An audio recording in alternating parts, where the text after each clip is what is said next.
Hello everyone. आज हम BMP को एक ब्रीफ में डिस्कस करते हैं। तो बीएमपी क्या होता है? Biomechanical preparation of a canal. उसमें हम सबसे पहले हैंड फाइल यूज करते हैं। तो हैंड फाइल यूजुअली हम कैसे यूज करते हैं? 10 नंबर, 15 नंबर, 20 नंबर। अगर हमें बहुत कैल्सिफाइड या पतली कैनाल मिल रही है तो हम 6 नंबर या 8 नंबर से भी शुरू कर सकते हैं। लेकिन हम ये कब तक करते रहे? जैसे हमने 10 यूज किया, 15 यूज किया, फिर हम 20 यूज कर रहे हैं, फिर 25, 30, 35, हम कहाँ तक यूज करते जाए? तो इसका आंसर छुपा है आपकी उसकी नेक्स्ट फाइल में। जैसे हम बीएमपी करते थे, मैंने आपको लास्ट लेक्चर में भी बताया कि पहले हम हैंड फाइल यूज करेंगे, फिर ग्लाइड पाथ यूज करेंगे, फिर रोटरी करेंगे। क्योंकि रोटरी हमारी क्या होती है? 4%, 6%, और हैंड फाइल क्या होती है? 2%। तो हमें इन दोनों के बीच का ब्रिज चाहिए जो कि 3%, जो कि होती है ग्लाइड पाथ फाइल्स। तो हम वो इन दोनों के बीच में यूज करते हैं। अब जो हमारी ग्लाइड पाथ फाइल्स आती है बहुत सारे अलग अलग नंबर्स में आती है। जैसे कि अब तो आने लगे 12 3% की भी और 17 3% की भी। अगर आप लोग 12 3% यूज कर रहे हो तो आप हैंड फाइलिंग सिर्फ 15 नंबर तक करेंगे। अगर 17 3% वाली फाइल यूज कर रहे हो तो आप हैंड फाइलिंग 20 नंबर तक करेंगे। दैट इज, अगर मैं मान के चलो हमारे पास 12 3% की फाइल है तो आप क्या करोगे? सबसे पहले आप एसएस ओपनिंग करोगे। एसएस ओपनिंग करके वर्किंग लेंथ लोगे। वर्किंग लेंथ लेने के बाद 10 नंबर से पिटेंसी बनाओगे, 15 से बनाओगे। 15 के बाद आप ग्लाइड पाथ पे स्विच हो जाओगे। फिर ग्लाइड पाथ यूज करोगे। फिर उसके बाद आपके पास जो भी रोटरी सिस्टम है, कांस्टेंट टेपर का है या वेरिएबल टेपर का है, उसका सीक्वेंस फॉलो करोगे। अब इसमें हमारा एक क्राइटेरिया होता है कि हमें मिनिमम इतना तो हमें बीएमपी करना ही है। जैसे कि वेरिएबल टेपर में F2 तक तो बीएमपी करना ही है, और कांस्टेंट टेपर में 25-4% तक तो आपको बीएमपी करना ही है। ये इसलिए होता है ताकि आपका अपाइकल डायमीटर 0.25 का हो जाए, ताकि हम जो इरिगेशन में नीडल्स यूज करते हैं वो 30 गेज की होती है। तो उससे हमारा अपाइकल 1/3 है वो क्लीन हो जाए। अगर आपका ये डायमीटर ही वाइड नहीं होगा और हम 30 नंबर की निडल डाल दें 30 गेज की, वो यहाँ तक पहुंचेगा नहीं अपाइकल थर्ड तक, तो ये एरिया क्लीन ही नहीं होगा। आरसीटी में जो चीज मेन है वो है इरिगेशन। इसलिए इरिगेशन करने के लिए, अपाइकल 1/3 क्लीन करने के लिए हमें एटलीस्ट F2 या 25-4% तक प्रिपेयर करना होता है। ओके, अब हमने हैंड फाइलिंग की, ग्लाइड पाथ किया। ग्लाइड पाथ के बाद रोटरी फाइल का जो सीक्वेंस था वो हमने प्रिपरेशन कर दी। इसके बाद हम क्या करते हैं? Apical gazing. अपाइकल गेजिंग का मतलब क्या होता है कि एपेक्स पे कितना डायमीटर है वो हमें पता करना होता है।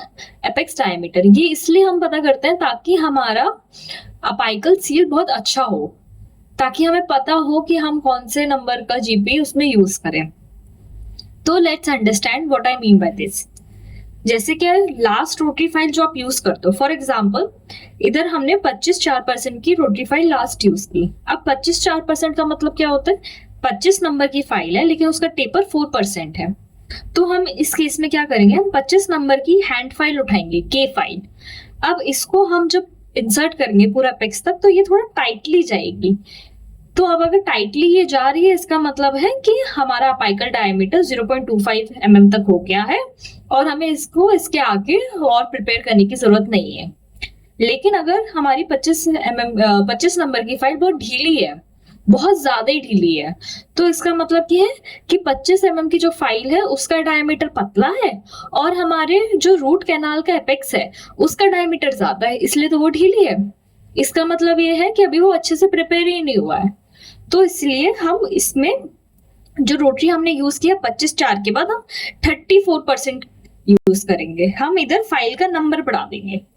अब इधर एक बहुत बड़ी चीज आती है, जैसे कि आप पूछोगे मैम कल आपने बताया 4%, 6%, तो हमने 4% तो समझ लिया कि हम कैसे यूज कर रहे हैं, लेकिन हम 6% कहाँ यूज करें? अब 6% में क्या होगा कि वो जो फाइल्स होंगी 6% वाली वो 4% से भी मोटी होंगी। अब मोटी फाइल्स कहाँ यूज करेंगे? जहां बड़ी कैनाल्स होंगी। अब बड़ी कैनाल्स कहाँ होती है? लोअर मोलर की डिस्टल कैनाल्स बहुत बड़ी होती है, अपर मोलर की पैलेटल कैनाल्स बहुत बड़ी होती है। तो उन केसेस में हम 6% फाइल यूज करेंगे। फिर आप मुझसे पूछो कि जैसे मैम इधर तो आपने फाइल का नंबर बढ़ा दिया, इधर आपने बोला कि हमने इधर 25 नंबर की फाइल डाली, वो ढीली थी तो इसलिए अब हमने 34% डाल दिया, लेकिन हम 36% भी तो डाल सकते थे। या हमें कैसे पता चले कि हम कब डायमीटर बढ़ाए या कब हम उसका परसेंटेज बढ़ाए, टेपरिंग बढ़ाए। तो सबसे पहले आप जब फाइल डालते हो तो जो लास्ट फाइल आपने उसको रिमूव करते हो, उसको क्लीन करने से पहले ना उसके फ्लूइड्स चेक किया करो कि उसमें डिब्रीज कहाँ पे है। अगर हमारी फाइल के ऑल ओवर में डेब्रीज है फ्लूइड में, इसका मतलब है कि उसने कोरोनल से लेके अपाइकल तक कटिंग कर दी है। अब हमें उसमें और कटिंग करने की जरूरत नहीं है, अदरवाइज हमारा जो अच्छा खासा डेंटिन है वो भी कट हो जाएगा और हमारा टूथ अंदर से वीक हो जाएगा। लेकिन अगर आप फाइल देखो ध्यान से और सिर्फ उसमें दिख रहा है ना कि बस वो अपाइकल पे वहां पे डेब्रीज है, लेकिन ऊपर से पूरी फाइल एकदम सही है, इसका मतलब क्या हुआ कि ऊपर से कटिंग हो ही नहीं, बस नीचे नीचे कटिंग हो गई। तो अब हमें क्या करना है, हमें इसी नंबर की फाइल चाहिए, क्योंकि हमें नीचे से तो सही है, मतलब डायमीटर तो हमारा सही है, बस हमें ये फाइल को चौड़ा कर देना है। तो हम इस ऐसे केस में क्या पढ़ाएंगे, टेपरिंग। यानी ऐसे केस में मान के चलो 25/4 हम 25/4 पहले यूज कर रहे थे, तो अब हम इसके बाद क्या यूज करने लगेंगे, 25/6, क्योंकि हमें डायमीटर तो सेम ही चाहिए, बस हमें यहां से चौड़ी चाहिए फाइल। तो वाइट कौन करता है फाइल को, परसेंटेज। लेकिन अब अगर दूसरा सिनेरियो देखते हैं, हमारे पास फाइल है और उसमें हम देख रहे हैं यहाँ डेब्रीज है, लेकिन एपेक्स पे तो डेब्रीज है ही नहीं। अब इसका मतलब क्या है, अब हमें ऐसी फाइल चाहिए जो और ज्यादा वाइड ना करे कैनाल, बस नीचे से एपाइकल क्लीन करे।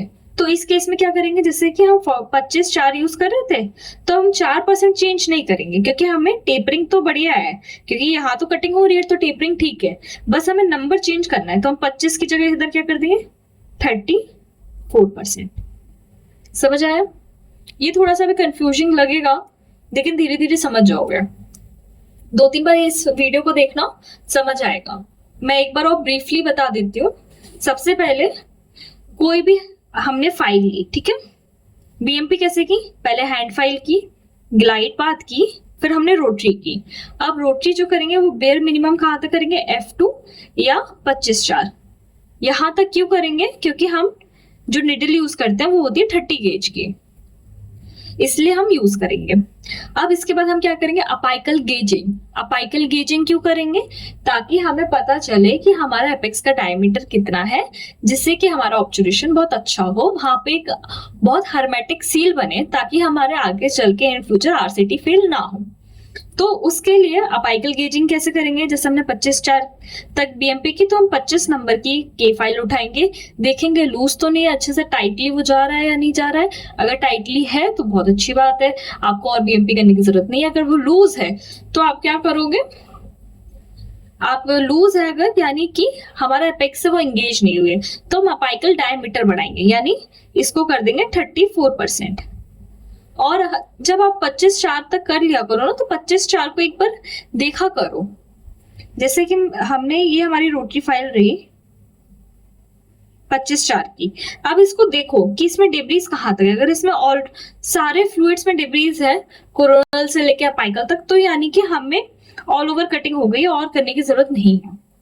लेकिन कुछ फाइल में है कि सिर्फ हमारा यहाँ पे डेब्रीज है, लेकिन यहाँ पे डेब्रीज नहीं है, ऊपर वाले हिस्से में डेब्रीज नहीं है, तो हम ऐसे में क्या बढ़ाएंगे, 4% को 6% करेंगे, लेकिन हम इस दर जो हमारा फाइल का नंबर है वो सेम रखेंगे।